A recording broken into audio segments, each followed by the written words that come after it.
Glory to God the Father and Son Yeshua Mashiach. Numbers chapter 35. Cities for the Levites. In the plains of Moab by the Jordan, across from Jericho, Adonai said to Moshe, "Order the people of Israel to give to the Levites cities to live in from the heritage they will possess, and you are also to give the Levites some of the open land surrounding the cities. They are to have the cities to live in, while their open land will be for their livestock, for growing crops and for all their animals. The open land around the cities you give to the Levites is to commence at a line drawn around the city wall 1,500 feet outside it and is to extend outward from there. Measure 3,000 feet outward from the city wall to the east, south, west and north, with the city in the center. The space between the 1,500-foot line and the 3,000-foot line will be their open land around the cities. The cities you give to the Levites are to be the 6 cities of refuge to which you permit the person who kills someone to flee to, plus an additional 42 cities.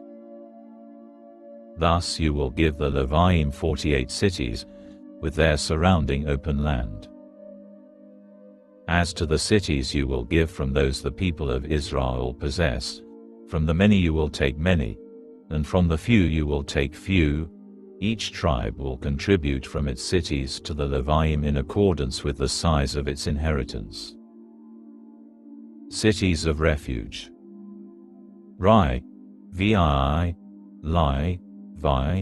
Adonai said to Moshe, "Tell the people of Israel, when you cross the Jordan into the land of Canaan, you are to designate for yourselves cities that will be cities of refuge for you, to which anyone who kills someone by mistake can flee.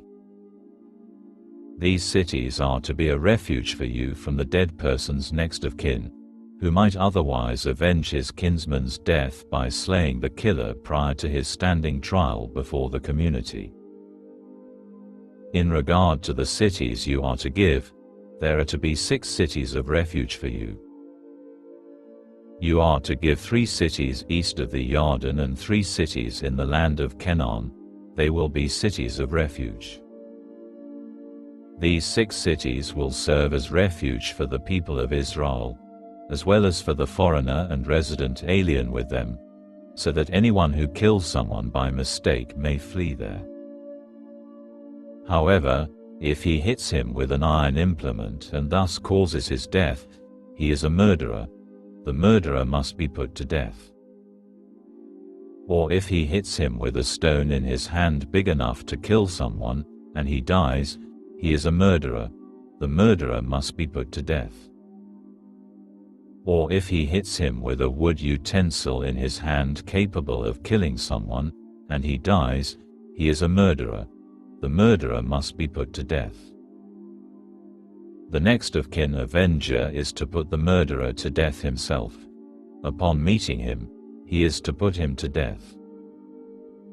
Likewise, if he shoves him out of hatred, or intentionally throws something at him, causing his death, or out of hostility strikes him with his hand, so that he dies, then the one who struck him must be put to death.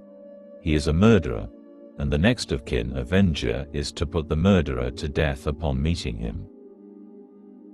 But suppose he shoves him suddenly, but without hostility, or he throws something at him unintentionally, or, without seeing him, being his enemy or seeking to harm him, he throws a stone big enough to cause death, and the person dies. Then the community is to judge between the one who struck him and the next of kin avenger in accordance with these rules. And the community is to save the killer from the next of kin avenger. The community is to return him to the city of refuge to which he fled, and he is to live there until the Kohen Hagadol, who was anointed with the holy oil, dies.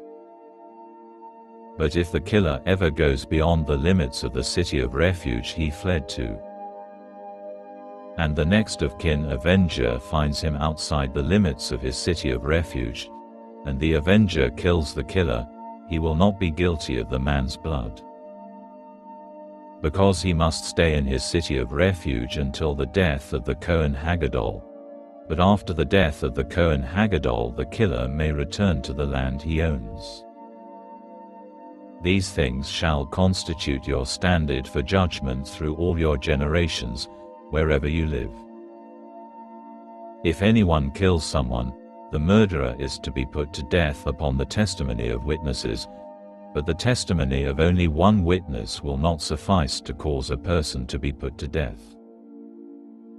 Also, you are not to accept a ransom in lieu of the life of a murderer condemned to death. Rather, he must be put to death.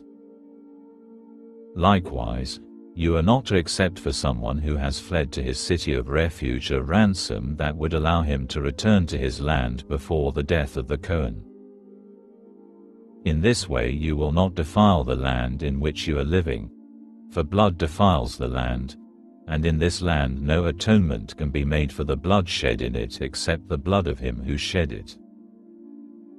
No, you are not to defile the land in which you live and in which I live, for I, Adonai, live among the people of Israel.